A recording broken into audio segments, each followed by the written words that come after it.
I need to compare two lists. This is something that comes up regularly in my training sessions.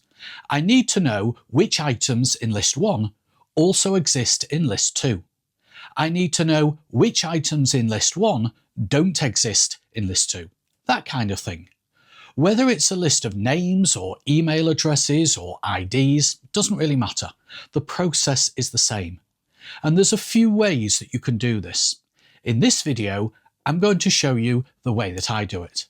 And if you want to follow along, you can download a copy of the practice file from the link in the description below. Column A contains all the people in a particular department. Column E is a list of all the people who've attended Excel training. And I need to identify which people have attended the training. To do this, I've entered a formula into each cell in column B.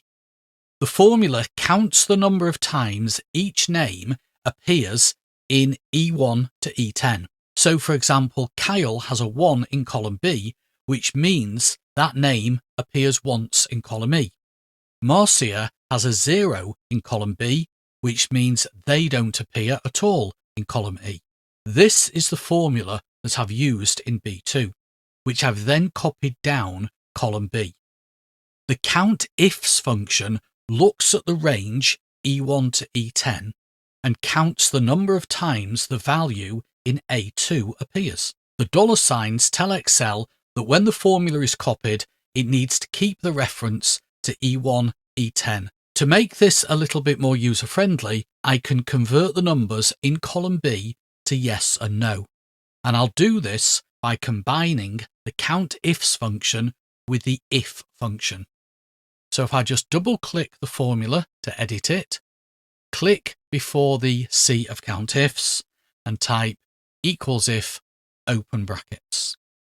Then at the end, I'll put equals 0, then put a comma, and then in double quotes, I'll put no, comma, and again in double quotes, I'll put yes, and close the brackets.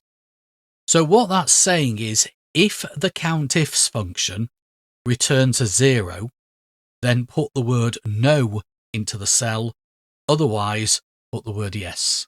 So I'll enter that and copy it down. And now you can see that looks a little better. Another option would be to use conditional formatting to highlight the names in column A that appear in column B. So to do this, I'll select the names in column A, then go up to conditional formatting, select highlight cell rules, and on that menu, there is a duplicate values option.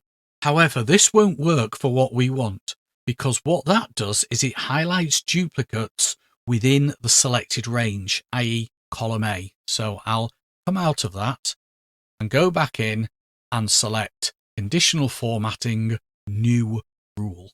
On the Mac, I need to select classic from the style drop-down. On Windows, you don't need to do that, because on Windows, all the options, the different types of conditional formatting just appear in that dialog box, whereas on the Mac, we have to choose classic, and then we have to click the drop-down to display the different types. But in both Windows and Mac, we choose use a formula to determine which cells to format.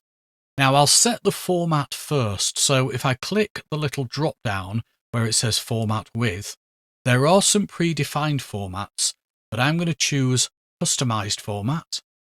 And then I'm going to go to the fill section and set the background color to red, and the font section and set the color to white. So what this is going to do is it's going to apply red background with white font to any of the cells in column A that match the formula which I'm about to type in. So I click into the formula box here, and then I'll put equals COUNTIFS, open brackets, and I'll just need to move this dialog box out of the way and select E1 to E10. You can see that it's put the dollar signs in. I've not needed to put those in myself, so the default is to put them in. Then a comma, and then select A2. Then I'll close my brackets, and put greater than 0. So it's basically saying if the value in A2 appears more than 0 times in E1 to E10, then apply the conditional formatting. Because I've selected A2 to A28, it'll apply the conditional formatting to each cell in that range. But I want it to compare each cell to the fixed range E1 to E10. And that's why E1 to E10 has the dollar signs around it. But I don't want the dollar signs around A2 because I want it to compare each of the cells in column A to the range E1 to E10. So what I'll need to do is manually delete the dollar signs. Just click in that formula and delete. If I then click on OK, we should see the result. And there we go. We can see that any of the names in column A that are also in column E are highlighted in red. That's it. 2 ways that we can compare lists. As I said, there are other ways, but that's how I do it. Well, I hope this video helped you out, and if it did, please give it a thumbs up. And if you'd like more Excel tips and tricks, check out my website at theexceltrainer.co.uk. As always, thank you for watching, and I'll see you in the next video. But until then, have an excellent day.